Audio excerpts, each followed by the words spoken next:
வாக்காளர்களே, அந்த சுவேதா நதிக்கு தென்புறமுள்ள 11 சமுதாயத்திற்கு சொந்தமான அந்த மயானத்திற்கு மழை காலங்களில் தண்ணீர் வரும்பொழுது மயானத்திற்கு பாடி எடுத்து செல்வதற்கான வாய்ப்புகள் ரொம்ப 100க்கு 100 குறைவாக உள்ளது. எனவே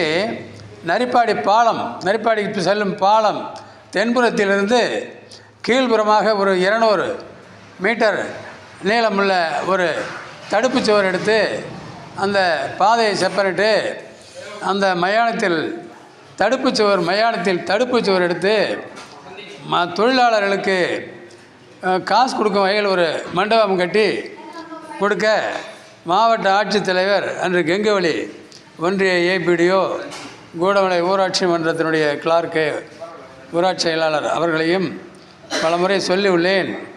செய்து தருகிறேன் என்று கூறி வருகிறார்கள். எனவே அதை செய்து தரும்படி பணிவோடு கேட்டுக்கொள்கிறேன்.